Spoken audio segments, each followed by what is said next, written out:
अस्सलामुअलैकुम नाजरीन, सियासत टीवी के कौमी खबरनामे में आपका इस्तकबाल है। मैं हूं मन्नान जाबरी। सबसे पहले पेश है हेडलाइंस। हरियाणा में पोलिंग का पुरअमन इख्तिताम, 8 अक्टूबर को होगी गिनती।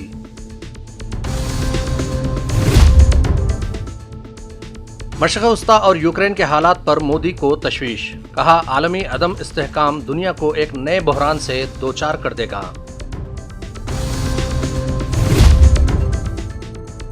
शंघाई ताउन तंजीम सरबराही इजलास में हिंदुस्तान और पाकिस्तान के पास तात्तुल तोड़ने का मौका है, डॉक्टर फारूक अब्दुल्ला और मीर वाइज उमर फारूक का एहसास।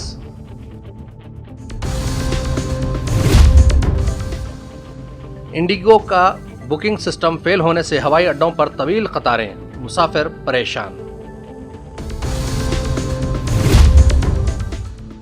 और छत्तीसगढ़ के बस्तर जिले में एनकाउंटर, 31 नक्सलाइट हलाक, बड़े पैमाने पर असलहा व गोला बारूद बरामद। हेडलाइंस के बाद अब बढ़ते हैं खबरों की तफसील की जानिब। हरियाणा असेंबली इंतखाबात के लिए वोटिंग सुबह 7 बजे शुरू हुई, जो कि शाम 6 बजे पुरअमन तौर पर अख्तिताम को पहुंची। हरियाणा में असेंबली की तमाम 90 सीटों के लिए वोटिंग हुई है। इस इलेक्शन में वज़ीर आला नायब सिंह सैनी, साबिक़ वज़ीर आला भूपेंद्र सिंह हुड्डा और कांग्रेस की विनेश फोगाट और जेजेपी के दुष्यंत चौटाला समेत जुमला 1031 उम्मीदवारों की किस्मत दांव पर लगी हुई है। इनमें से 464 आज़ाद उम्मीदवार हैं। हुक्मरान बीजेपी रियासत में कामयाबी की हैट्रिक लगाना चाहती है, जबकि कांग्रेस को एक दहाके के बाद वापसी की उम्मीद है। इस इलेक्शन में बुनियादी तौर पर बीजेपी, कांग्रेस, आम आदमी पार्टी, INLD, BSP और जेजेपी आज़ाद समाज पार्टी शामिल है। वोटों की गिनती 8 अक्टूबर को होगी। हरियाणा में से पहर 3 बजे तक 49.13% वोटिंग दर्ज की गई है। मेवात में सबसे ज़्यादा 60% वोटिंग की गई है। वज़ीर-ए-आज़म नरेंद्र मोदी ने नई दिल्ली में कोटिलिया इकोनॉमिक कॉन्क्लेव से खिताब करते हुए इस बात पर रोशनी डाली कि यह वाक़या ऐसे वक्त में हो रहा है जब दुनिया के 2 बड़े खित्ते तनाज़ात में घिरे हुए हैं। उन्होंने इस बात पर जोर दिया कि ये खित्ते आलमी मईशत के लिए ख़ास तौर पर तवानाई के तहफ़्फ़ुज़ के हवाले से अहम है। इस आलमी अदम इस्तेहकाम के दरमियान नरेंद्र मोदी ने कहा कि ये कॉन्फ्रेंस हिंदुस्तान में बढ़ते हुए एतमाद और एतमाद की अक्कासी करती है। कॉन्क्लेव ऐसे समय में हो रहा है जब दुनिया के 2 बड़े रीजन में युद्ध की स्थिति है। ये दोनों रीजन ग्लोबल इकोनॉमी के लिए और खास तौर पर एनर्जी सिक्योरिटी के लिहाज से बहुत अहम है। इतनी बड़ी ग्लोबल अनसर्टेनिटी के बीच हम सभी यहां द इंडियन एरा यानी भारत के युग की चर्चा कर रहे हैं। ये दिखाता है कि आज भारत पर विश्वास कुछ अलग ही है। ये दिखाता है कि आज भारत का आत्मविश्वास भी कुछ विशेष है। साथियों, आज भारत दुनिया की फास्टेस्ट ग्रोइंग मेजर इकोनॉमी है। आज भारत जीडीपी के हिसाब से 5th लार्जेस्ट इकोनॉमी है। हम ग्लोबल फिनटेक एडॉप्शन रेट के मामले में नंबर 1 है। आज हम स्मार्टफोन डेटा कंजम्पशन के मामले में नंबर 1 है। हम इंटरनेट यूजर्स के मामले में दुनिया में नंबर 2 है। दुनिया की करीब करीब आधी रियल टाइम डिजिटल ट्रांजैक्शन आज भारत में हो रही है। आज भारत में दुनिया का तीसरा सबसे बड़ा स्टार्टअप इकोसिस्टम है। रिन्यूएबल एनर्जी कैपेसिटी के मामले में भारत नंबर 4 पर है। अगर मैन्युफैक्चरिंग की बात करें तो भारत दुनिया का दूसरा सबसे बड़ा मोबाइल मैन्युफैक्चरर है। भारत 2 व्हीलर्स और ट्रैक्टर्स का सबसे बड़ा मैन्युफैक्चरर है और इतना ही नहीं, भारत दुनिया का सबसे युवा देश है। पाकिस्तान के दौरे से कबल वज़ीर ख़ारजा एस जयशंकर ने एक बार फिर पाकिस्तान को कड़ी तनकीद का निशाना बनाया और कहा कि पाकिस्तान के रवैये के बायस सार्क तातुल का शिकार होकर रह गया। याद रहे कि शंघाई ताउन तंजीम सरबराही इजलास में शिरकत के लिए जयशंकर पाकिस्तान का दौरा करने वाले हैं और ये इजलास 15 और 16 अक्टूबर को इस्लामाबाद पाकिस्तान में मुकर्रर है। The integration issue, at the moment, SARC is not moving forward. We have not had a meeting of SARC for a very simple reason, that there is one member of SARC who is practicing cross-border terrorism, at least against one more member of SARC, maybe more. Now, when if you're all sitting together and cooperating, and at the same time, this kind of terrorism goes on so openly, it actually poses a challenge for us. That do you ignore it and go ahead, and in which case you are normalizing it, you are accepting that this is a legitimate tool of statecraft. And I think at some point we came to the decision that we should not do this. That terrorism is something which is unacceptable, and if despite a global view of it, if one of our neighbors continues to do it, then there must be a cost to them. It cannot be business as usual in the SARC. And that is the reason why actually SARC meetings have not happened in recent years. But I want to make an equally important point. Because SARC has not happened doesn't mean regional activities have stopped. In fact, I would argue that the last 5 or 6 years, we have seen far more regional integration in the Indian subcontinent than we have seen since the partition. S Jaishankar के Shanghai ताउन तंजीम सरबराही इजलास में शिरकत करने के हिंदुस्तान के ऐलान के बाद अलाहिदगी पसंद लीडर मीर वाइज उमर फारूक ने आज कहा कि हिंदुस्तान और पाकिस्तान के पास इस्लामाबाद में अगले हफ्ते मुनक्किद होने वाली शंघाई ताउन तंजीम के सरबराही इजलास में तातुल को तोड़ने का मौका है।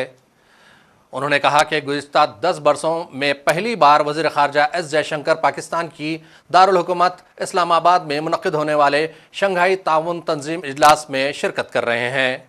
मीर वाइज ने कहा कि बढ़ते हुए चैलेंजों के बावजूद तनाज़ात के पुरअमन हल का अज़्म पहले से कहीं ज़्यादा मजबूत है। उनके पोस्ट में कहना था कि इस गैर यकीनी सूरत हाल में कश्मीरियों की नस्लें खो गईं, हम उसका खात्मा चाहते हैं।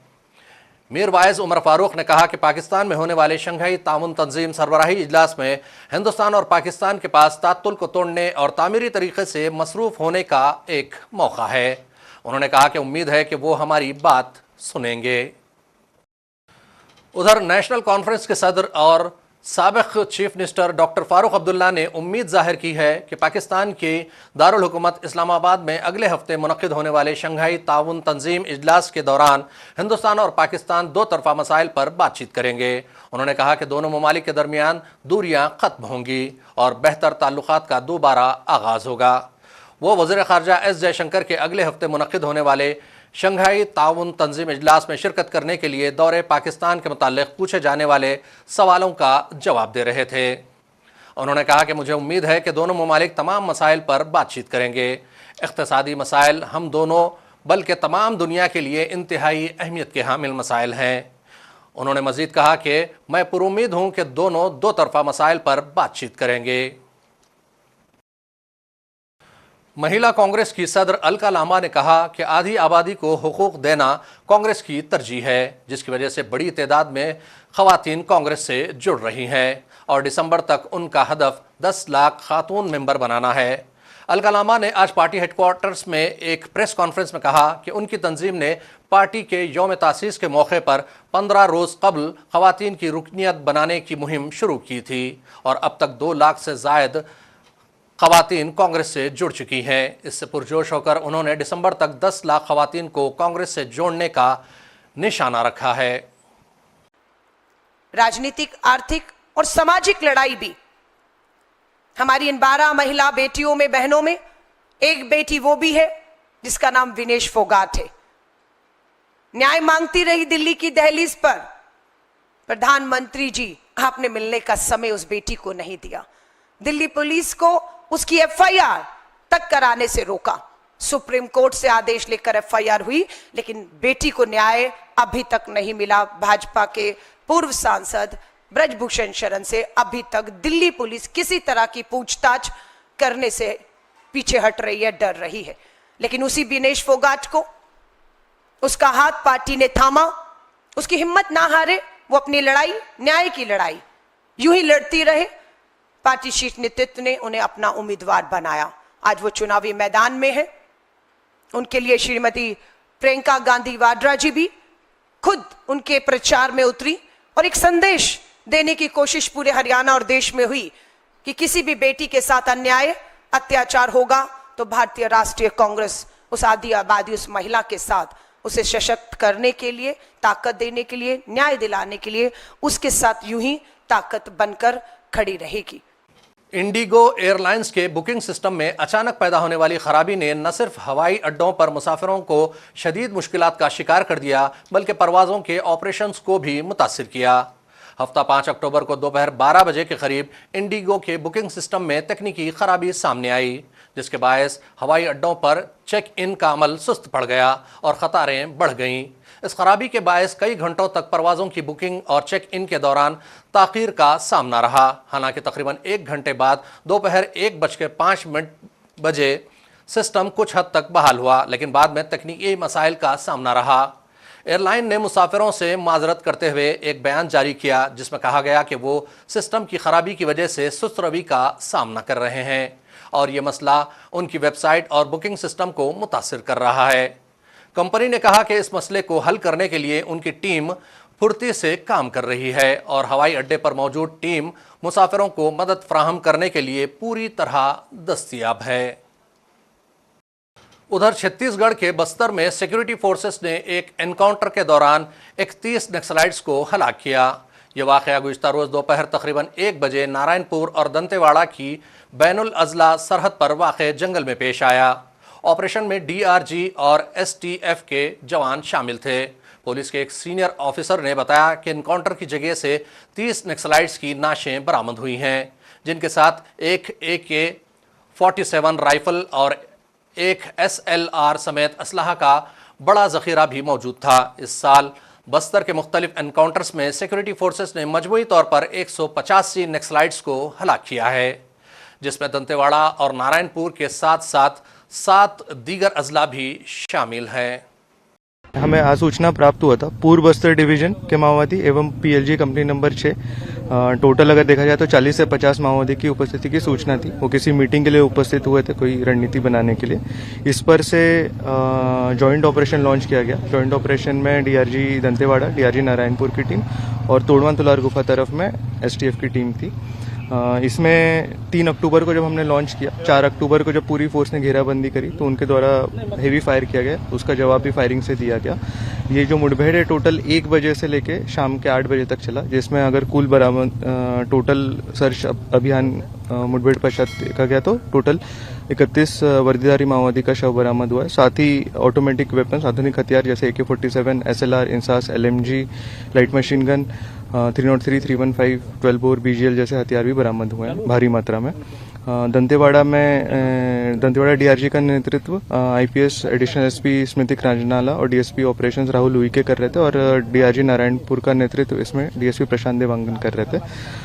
जी ये 31 जो है एक बड़ा फिगर है, अभी तक का मैं मानता हूँ कि सबसे बड़ा फिगर है छत्तीसगढ़ में। और इसमें मुठभेड़ में एक आरक्षक हैं, उनको स्प्लिंटर इंजरी हुई थी। स्प्लिंटर इंजरी होने के बाद फोर्स जवानों द्वारा उसका तत्काल उपचार किया गया और उपचार उपरांत चॉपर के माध्यम से एयरलिफ्ट कर रायपुर में भर्ती कराया गया। उनकी स्थिति सामान्य है। फोर्स आज सर्चिंग अभियान करने के बाद वापस आ रही है और हम लोग उसी को मिलने के लिए अभी हांदवाड़ा तरफ आए हुए हैं। सर, इनिशियली ये बताया जा रहा था कि कैजुअलिटी उनकी तरफ से और ज्यादा हो सकती है। नहीं, हमारी तरफ से ऑफिशियल फिगर जो देखिए, मुठभेड़ जो है वो बहुत लंबा चला है, उसके बाद सर्च ऑपरेशन भी उतना ही लंबा चला। तो कल तक जो हमारे पास जानकारी लगभग 28 नक्सली माओवादी का था और आज मॉर्निंग तक फिर टोटल 31 काउंट हुआ है। बॉलीवुड एक्टर अनुपम खेर ने एक इंटरव्यू में अपने ताज़ा तरीन प्रोजेक्ट सिग्नेचर पर तबादला ख्याल किया, जिसे ZEE5 OTT प्लेटफॉर्म पर रिलीज होने के बाद से मुस्बित रद्द-ए-अमल मिल रहा है। उन्होंने फिल्म की कहानी के बारे में तफसीलात शेयर की, जो एक मुतवस्सित तबके के ख़ानदान के गिर्द घूमती है जो यूरोप के सफ़र के लिए बचत कर रहा है। लेकिन सानहा उस वक्त पेश आता है जब अरविंद की बीवी को एयरपोर्ट पर ब्रेन हैमरेज का सामना करना पड़ता है। अनुपम खेर का कहना था कि यकीनन ये फिल्म नाजरीन के दिलों को छू लेगी।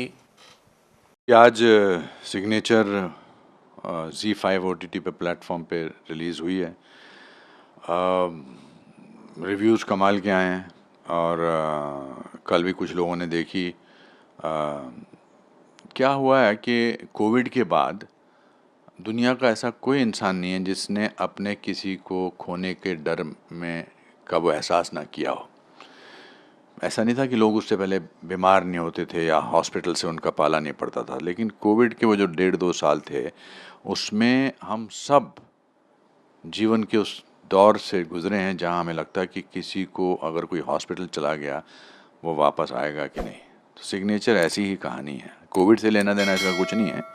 एक मध्यम वर्गीय परिवार का शख्स है जिसका किरदार मैं कर रहा हूँ, अरविंद, जो अपनी ज़िंदगी भर की पूंजी कमा करके फाइनली रिटायर होके उसने एक घर ले लिया शहर से दूर और अपनी बीवी के साथ, जो उनका पूरा सपना होता है वो ग्रेचुटी प्रोविडेंट फंड संभाल के यूरोप में जाते हैं घूमने। ये मिडिल क्लास के सबके सपने होते हैं। और वहाँ एयरपोर्ट पे उनकी बीवी का, जिसका कि रोल सोनाली कुलकर्णी जी कर रही हैं, उसको ब्रेन हैमरेज हो जाता है एंड वो हॉस्पिटल में लैंड कर जाती है। अब हॉस्पिटल में she is in coma and she is under ventilator और डॉक्टर कहता है कि आपको DNR पे साइन करके देना है कि हम इसका ये आर्टिफिशियल जो हमने इनको ज़िंदा रखा है इसको हटाने की इजाज़त है कि नहीं। तो वो उनसे पूछता है कि इसके चांसेस क्या हैं। और आखिर में फिर एक मरतबा नज़र डालते हैं हेडलाइंस पर। हरियाणा में पोलिंग का पुरअमन इख्तिताम, 8 अक्टूबर को होगी गिनती।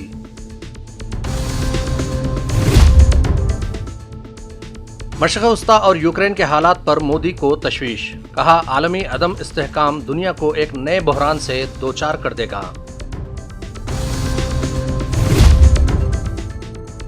शंघाई ताउन तंजीम सरबराही इजलास में हिंदुस्तान और पाकिस्तान के पास तात्तुल तोड़ने का मौका है, डॉक्टर फारूक अब्दुल्ला और मीर वाइज उमर फारूक का एहसास।